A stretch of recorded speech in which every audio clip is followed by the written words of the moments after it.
Oke. Seperti biasa terinterupsi. Tunggu dulu sebentar. Nunggu teman-teman.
Oke, udah pada gabung lagi?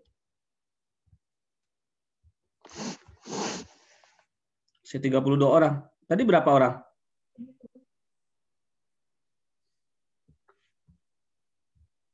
Oke, kita lanjut ya. Bentar, panas banget nih nyari. Remote AC di mana? Oke.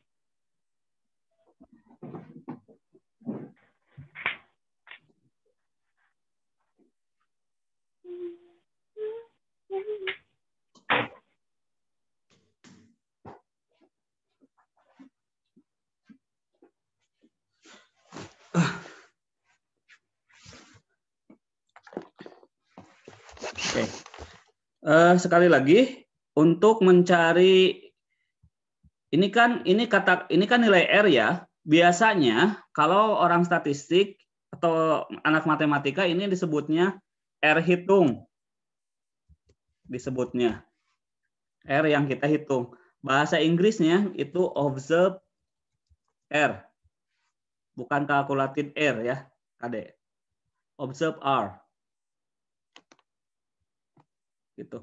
Nah, untuk melihat apakah nilai ini valid atau enggak, sebenarnya bisa ada cara yang lebih bisa diandalkan ketimbang low, very low, moderate ketimbang ini. Ada cara yang lebih diandalkan, yaitu dengan melihat tabel critical R atau R tabel kalau bahasa anak matematika di IP gitu. Namanya ini R tabel. Mana R tabelnya? Ini ada tabel. Gitu. Kita bisa membandingkannya dengan nilai-nilai ini untuk melihat apakah belum dilihat ya R tabelnya? Belum saya lihat kan? Nah, ini. Nah, ini R tabelnya. Kita bandingkan dengan nilai-nilai ini, tapi nilainya yang mana Pak yang harus dibandingkan? Nah, ini caranya. Seperti ini.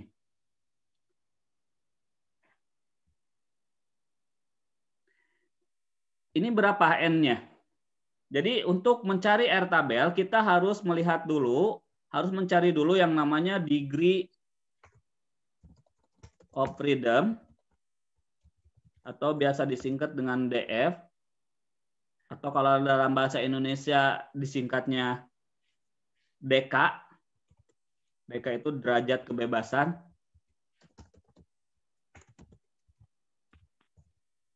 Ini kalau orang matematikanya bilangnya DK, derajat kebebasan. Nah, kita harus nyari dulu nilai degree of freedom. Ini rumusnya N. Rumusnya itu adalah N minus 2. N-nya berapa di sini? 30. Apa N? Jumlah peserta ya? Berarti berapa? Berarti degree of freedom-nya kalau begitu berarti berapa? 28. 28. Nah, ini adalah degree of freedom-nya. N minus 2 atau peserta ujian dikurangi 2. Berarti 28. Oke. Nah, 28 itu adalah nilai degree of freedom. Jadi Anda tinggal cari di tabel ini degree of freedom yang 28. Oke. Ini degree of freedom 1, degree of freedom 2, sampai seterusnya 5. Berarti kita cari yang 28. Oke. Ini adalah degree of freedom-nya. 28. Lihat ya. Ini 28. Oke. Pak, nilai mana ini di 28 kan banyak. Gitu. Nah, di dalam statistik ada yang namanya significance level atau level kepercayaannya. Artinya gini, kita akan menggunakan significance level yang 0,05. Kita akan gunakan yang two-tail. Apa itu? Ya nanti dengan dosen statistik, apa itu two-tail, apa itu 0,05, silakan tanyakan ke dosen statistik. Apa udah dibahas belum? Belum. Belum, Pak. Jadi sementara Anda taklid dulu ya. Oke, sementara Anda taklid aja dulu. Kita akan menggunakan two-tail. Ini kan ada one-tail, ada two-tail. Kemudian untuk significance levelnya kita gunakan 0,05. Jadi kalau di statistik kalau ada titik 0,5 berarti itu adalah 0,05 gitu ya cara bacanya. Kita akan menggunakan 0,05 dan ini adalah yang paling digunakan 0,05. Berarti kita cari yang lurus ini 0,05 ke bawah sampai ke degree of freedom 28. Berarti nilainya adalah ini. Ini adalah nilai R tabelnya. Gitu. Nah, berarti 0,31 nilai critical R-nya. Kita simpan di sini lagi. Berarti critical R-nya berapa barusan? 0,361. 0,361. 361. Benar ya? 0,361. Total 0,05. Oke. Untuk melihat apakah ini valid atau tidak, kita bandingkan dengan nilai ini. Dengan critical R-nya. Apabila nilai observed R lebih besar dari critical R, maka itu bisa dikatakan valid. Sekali lagi, apabila observed R lebih besar tuh gimana? Gini ya? Oh, lebih besar dan sama dengan? Ya, Pak. Lebih besar dan sama dengan? Mana lebih besar sama dengan tuh? Nah, ini. Lebih besar kalau besar. Lebih besar.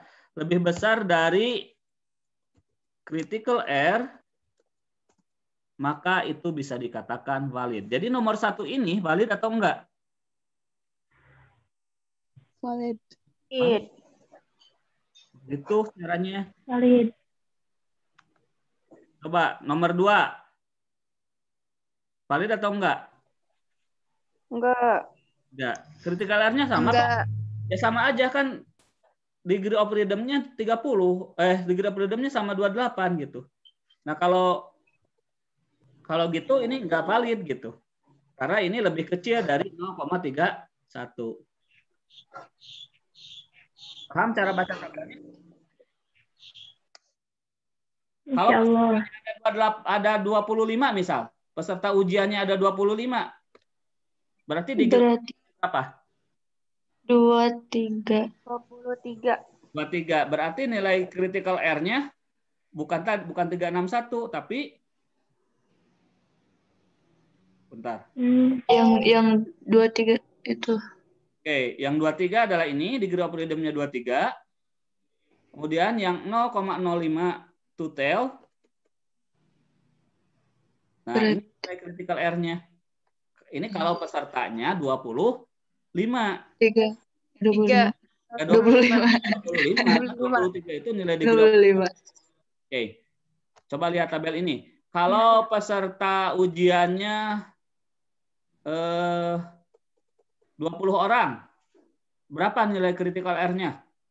18. 18.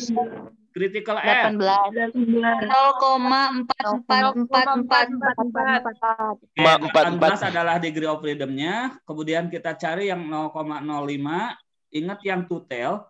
Karena 0,05 itu ada yang ini. Ada yang one tail yang atas ya. Kalau yang atas berarti kolomnya ini. Nah, ini kolom yang ketiga.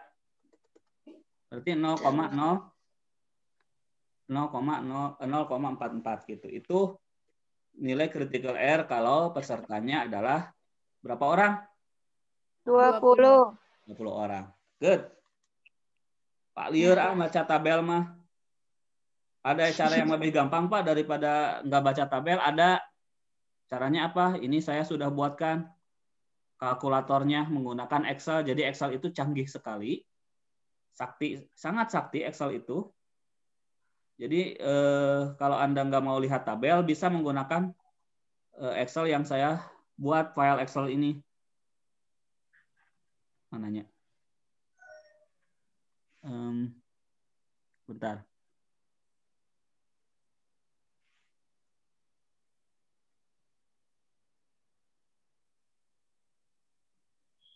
Ini udah muncul? Apa yang Anda lihat di dia? Kalkulator ya? Kalkulator Excel yang saya buat. Oke. Jadi ini sangat canggih sekali. Anda kalau mau lihat critical error yang tadi, menggunakan Excel ini, ini sudah dibikin rumusnya. Nah, rumusnya seperti ini. Jadi Anda tinggal masukkan aja mau berapa, misal peserta ujiannya 30. Ketikkan di sini di sample size 30. Maka nilai critical error-nya sudah ada. Ini yang two tail 0,361. Kalau pesertanya 45, masukkan aja 45. Critical error-nya berarti 940. Gitu. Nanti saya bagikan deh ini file Excel ini. Ini untuk R, ini untuk T. Nanti ada rumus T. Kalian belajar statistik itu ada rumus T. Sama nanti juga akan membaca tabel, tapi dengan ini Anda nggak harus baca tabel. Tinggal masukkan aja sampel size-nya di yang kuning ini. Coba tadi berapa? 20 orang. 20 peserta. Berapa critical error-nya? 0,44. Sama kan? Betul, sama. Iya, sama 44. Nih, 20 orang berarti ke 18 0,44. Jadi dua-duanya akan saya bagikan, baik itu tabel ini ya, tabel R-nya akan saya bagikan nanti di LMS ataupun Excel kalkulatornya untuk Anda gunakan. Oke, gitu. Jadi untuk menentukan apakah si valid atau enggaknya si item tadi, itu punya siapa, Nuni ya? Jadi tinggal dibandingkan nilainya dengan critical error atau R tabel, nilai R tabel, critical error value. Ini berarti Bapak mau bertanya. Boleh. Gimana? Tadi kan ada rumus, ada critical R sama critical T. Bedanya apa, Pak? Oh, beda rumus. Kalau T itu rumus nanti ada uji T namanya. Kalau R ini kan rumus Pearson. Itu nanti aja di statistik lah itu. T mah itu mah uji perbandingan. R itu uji korelasi, T itu adalah uji perbandingan. Misal kelas A dan kelas B, misal Peter mana di mata kuliah language testingnya, kita bandingkan nilainya dengan nilai T, dengan uji T. Nanti kan pasti beda ya, tapi apakah perbedaan itu bisa menunjukkan apakah perbedaannya signifikan atau tidak, itu nanti menggunakan uji T. Kalau perbedaannya signifikan, misal kita lihat mana skor yang lebih tinggi, oh lebih tinggi kelas A, berarti kelas A lebih pintar gitu daripada kelas B. Biasanya seperti itu, menggunakan uji T itu biasanya. Nanti aja itu di kelas statistik. Siapa dosen statistik ya? Bu Irena. Bu Iren. Kelas C sama Bu Iren? Bu Iren. Iya sama Pak. Sama Pak. Oke. Udah sampai mana? Iren. Belajar statistik udah sampai mana? Rata dan simpangan Masih baku. perkenalan, iya. Masih simpangan Per- baku. Terus apa? Tolong dong gitu ke Bu Iren, maksudnya jangan mengenalkannya, jangan istilah bahasa Indonesianya aja, tapi istilah bahasa Inggrisnya kenalkan juga gitu. Karena nanti di skripsi Anda nggak akan menggunakan istilah Indonesia kalau menggunakan statistik gitu perhitungan. Tapi kan menggunakan istilah Inggris. Takutnya kayak tadi R tabel karena diajarkan oleh dosennya R tabel, si deskripsi itu ditulis R table. Terus karena R hitung, deskripsinya ditulis calculated R. Itu jadi salah gitu. Padahal ada istilah statistik yang lebih umumnya itu observed R atau critical R gitu. Jadi ke Bu Iren pesan ya, kalau mengajarkan istilahnya tolong dikenalkan juga istilah bahasa Inggrisnya. Apa simpangan baku bahasa Inggrisnya?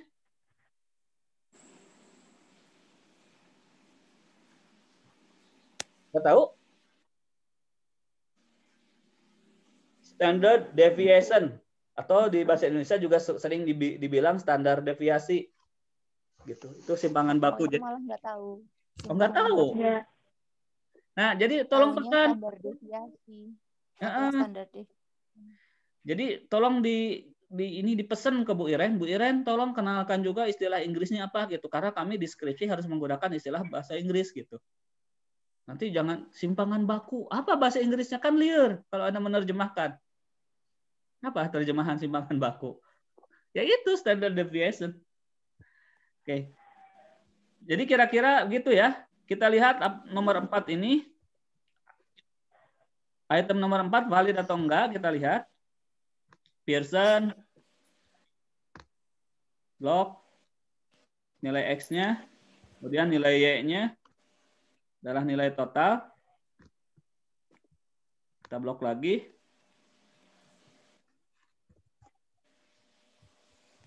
Oke, ini adalah observe R di item nomor 4. Berarti ini kira-kira gimana? Valid. Valid ya? Oke, thank you. Gitu kira-kira ya? Paham? Any question? Valid. Ada pertanyaan dulu sebelum kita melangkah ke selanjutnya. Mau bertanya lagi. Boleh. Siapa ini teh? Resa. Atau siapa barusan? Halo, apa pertanyaannya?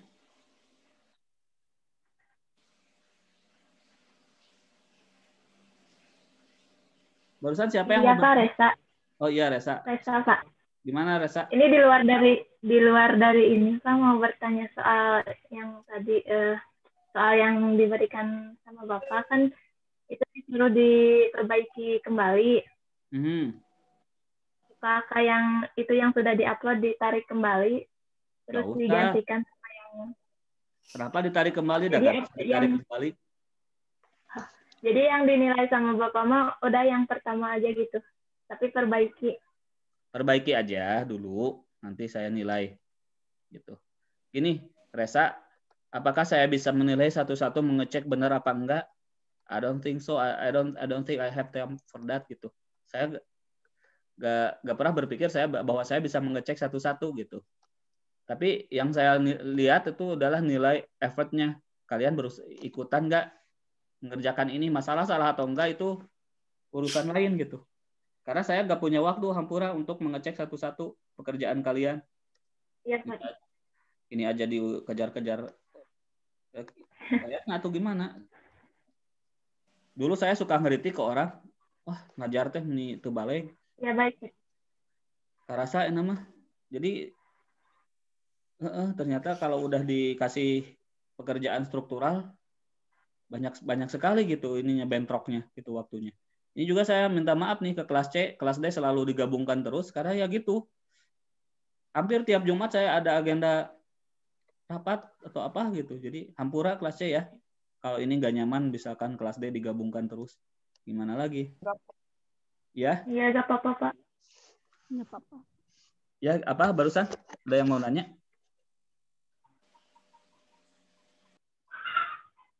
Gak ada?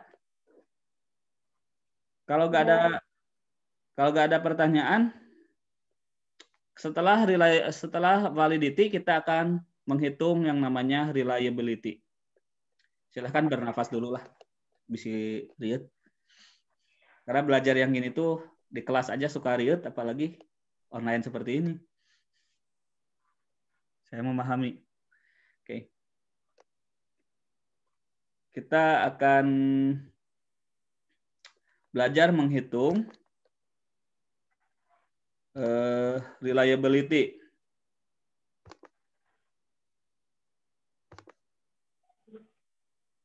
Oke, saya close dulu semua pekerjaan kalian.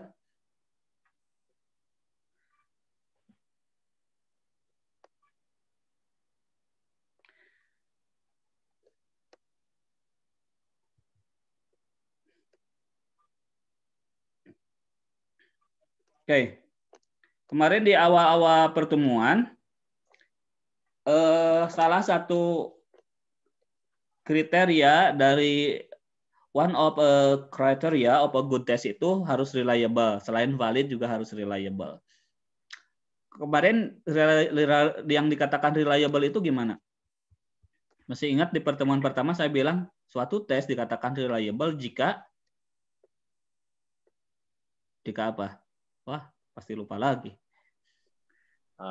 Datanya dapat dipercaya. Konsisten sampai kayak konsisten. Konsisten dan Dependable.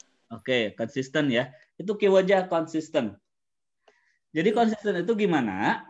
Konsisten itu jika si tesnya diujikan 2 kali kepada orang yang, maksudnya ke peserta yang sama, hasilnya itu konsisten. Gitu, nggak tidak konsisten gitu. Maksudnya gimana konsistennya seperti ini misal. Dikatakan konsisten, kan nilai itu bisa aja berubah ya. Nilainya itu kan bisa aja berubah. Misal Adi, ini ada 15 orang, dia ini soalnya sama ya. Tes yang pertama dengan tes yang kedua itu soalnya sama. Nah, ini hasilnya. Di tes yang pertama ini adalah nilainya. Di tes yang kedua adalah ini nilainya. Secara kasat mata, nilai ini konsisten. Ada yang naik, ada yang turun. Apakah itu bisa disebut konsisten?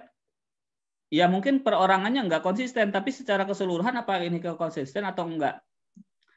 Nah, jadi untuk melihat apakah si tes ini reliable atau enggak, cara pertama berarti harus test and retest. Menggunakan soal yang sama, menggunakan test taker yang sama gitu. Setelah test and retest, kita uji dengan rumus Pearson product moment. Rumus ini. Silahkan kalau mau menghitung manual, mangga Pak udah tahu pakai Excel, silahkan. Gitu. Jadi sekali lagi, cara yang pertama untuk mengetahui apakah suatu tes itu reliable atau enggak, kita bisa melakukan dengan test and retest. Test and retest. Nah, jadi setelah ini bisa kita hitung apakah reliable atau enggak sih si tes ini. Ini kan soalnya sama ya, tes 1 dan tes 2. Mau dihitung secara manual, monggo masukkan rumus Pearson product moment ini. Silahkan. Apa mau pakai Excel? Oke, biar cepat pakai Excel aja tuh.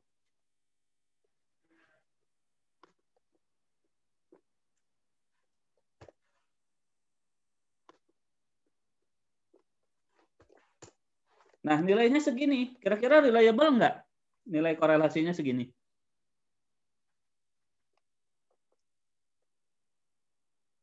Halo?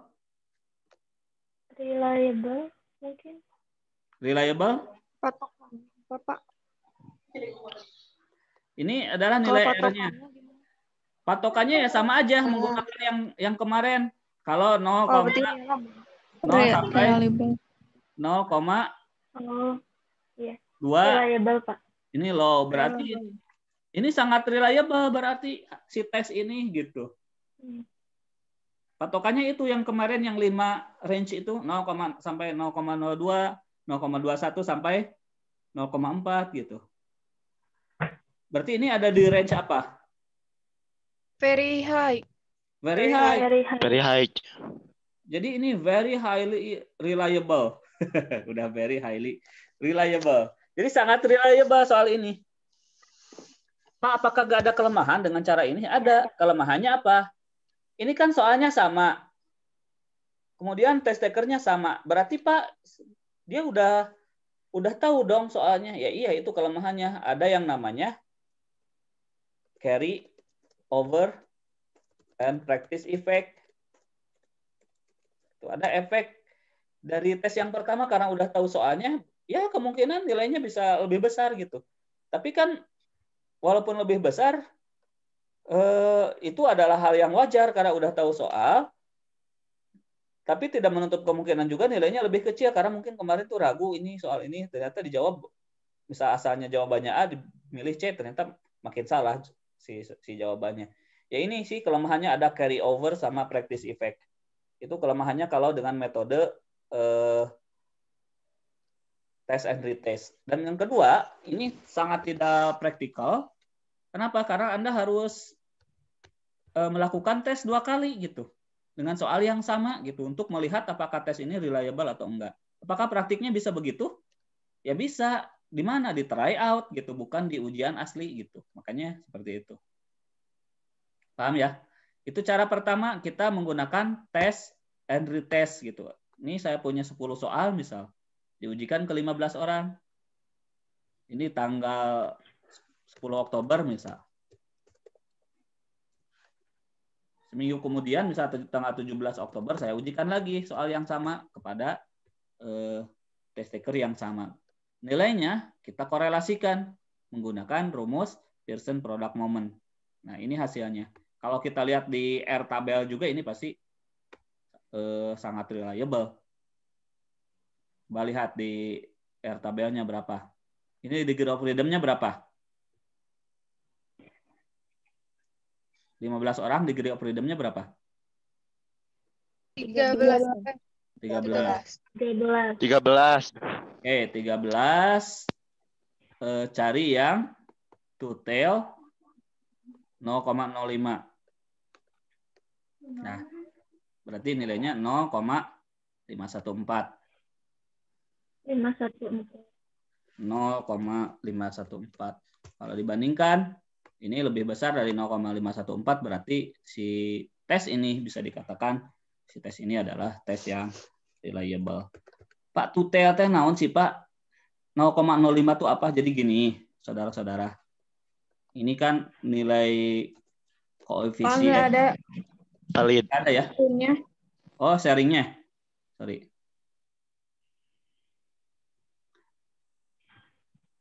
Oke.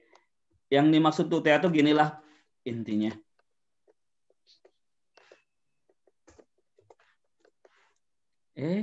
Kok gini? Oh, gini dulu. Kemarin saya bilang bahwa koefisien dari nilai R ini antara minus atau negatif 1 sampai 1. Ini adalah titik 0. Two-tail itu maksudnya gini. Ini kalau dibikin kurva, can I draw something ya? Bisa nggak saya draw di sini?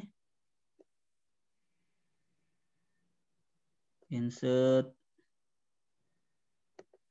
Mananya? Kok nggak bisa drawing apapun? Oke, ginilah. Katakanlah kita berasumsi bahwa korelasinya bisa negatif, bisa positif, gitu. Kita menghipotesiskan bahwa korelasinya bisa negatif, bisa positif. Maka ini disebut two-tail itu karena menguji ke negatif, menguji ke kanan gitu si hipotesisnya. Anda sudah dikenalkan hipotesis testing di statistics? Belum? Halo? Sudah belajar hipotesis testing? Belum, Pak. Belum ya? Belum, Pak. Oke, jadi ini tuh two-tail itu masalahnya di hipotesis testing. Jadi kita menghipotesiskan bahwa korelasinya bisa positif, bisa negatif gitu. Si hipotesis kita itu seperti itu. Jadi kalau korelasi positif berarti ke sini. Kalau korelasi negatif ya ke sini. Ke sebaliknya gitu. Ini positif ke sini, negatif ke sini. Karena kita menguji kedua arah, kedua buntut, ini sebutnya buntut istilahnya. Berarti ini kita melakukan hipotesis dua arah, dua direction, maka disebut two-tail. Ke sini 0,05, ke sini 0,05. Gitu. Kalau digabungkan berapa? 0,10 kan? Benar nggak? Halo? Ya, Pak. Ya, 0,10. 0,10 itu sama dengan berapa persen? 10% kan? Persen. Nah, ini adalah significance levelnya. Kalau two-tailnya, kalau misalkan kita menggunakan hipotesis testingnya adalah two-tail, kemudian menggunakan significance levelnya 0,05, berarti si significance levelnya itu sebenarnya adalah 10%. Artinya 10% ini apa? Ini tuh margin of error. Jadi perhitungan kita salahnya itu margin kesalahan dari perhitungan statistik ini adalah 90%. Artinya 90% kita yakin bahwa hasil perhitungan statistik kita adalah benar. Paham?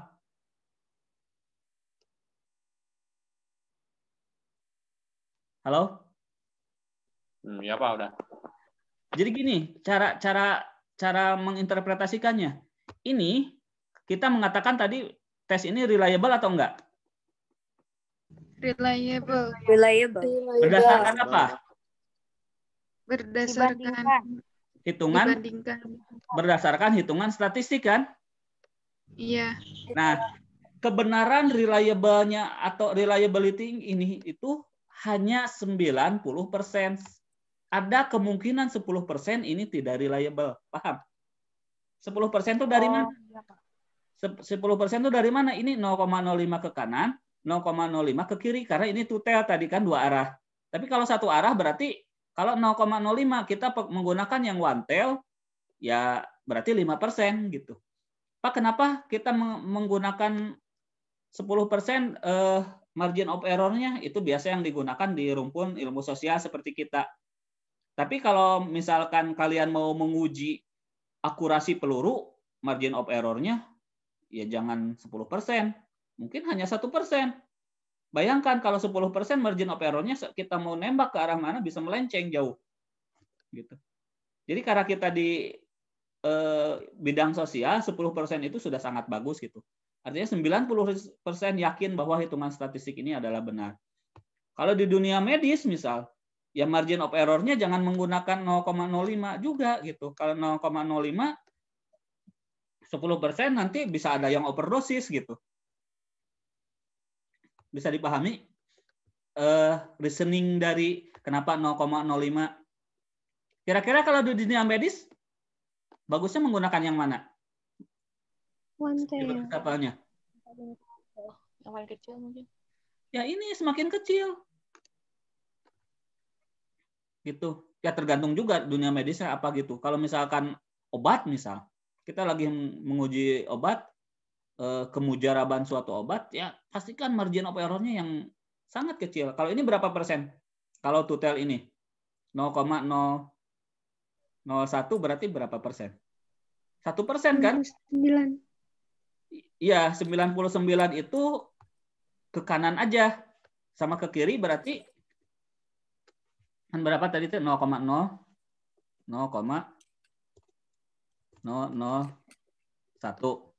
Itu berapa persen?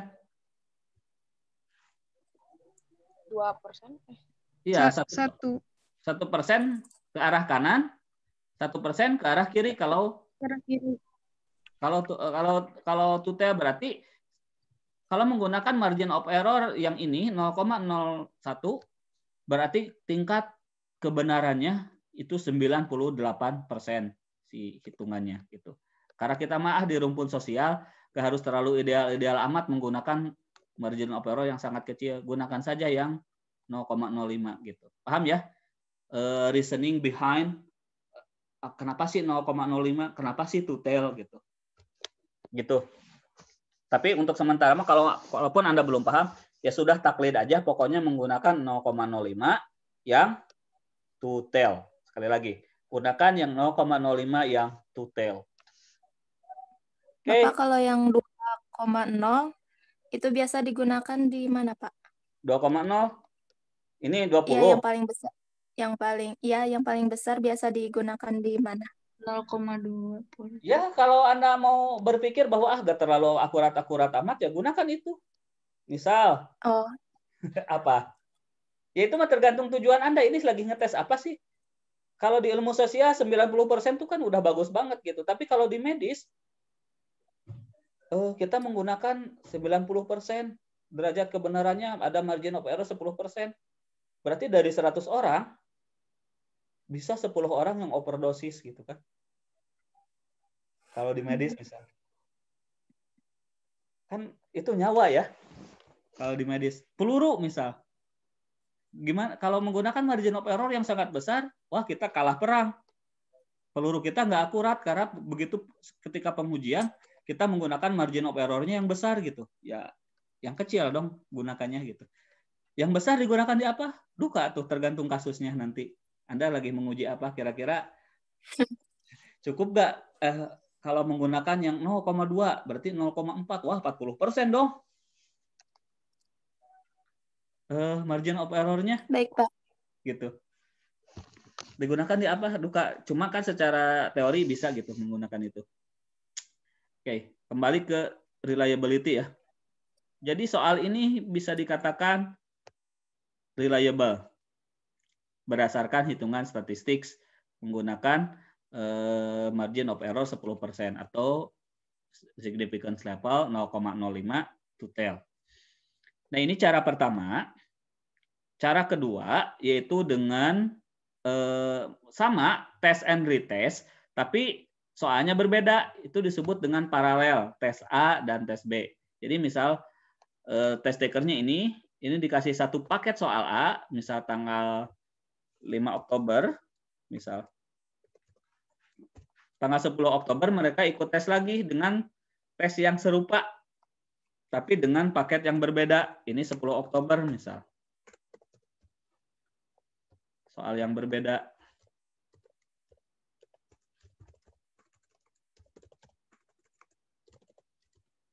Nah, kita akan menguji apakah si bentar ada telepon.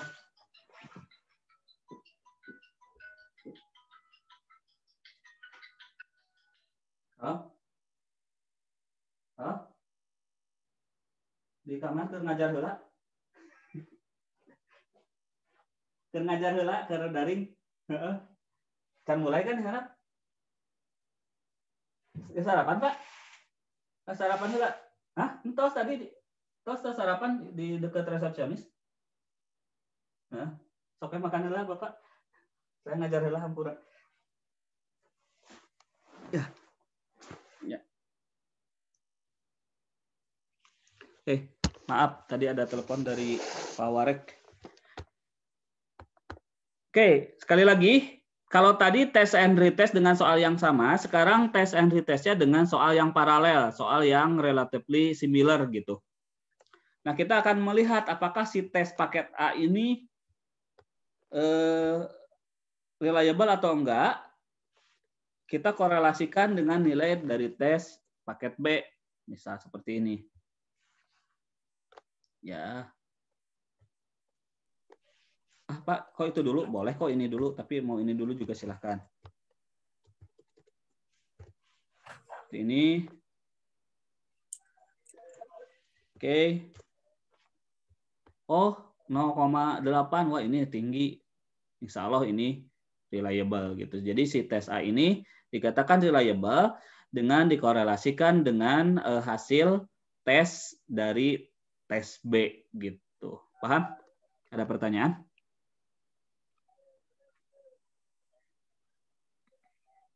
Halo? Nggak ada? Jadi sekali lagi, cara kita menentukan apakah suatu tes ini reliable atau enggak, kita bisa menggunakan metode test and retest.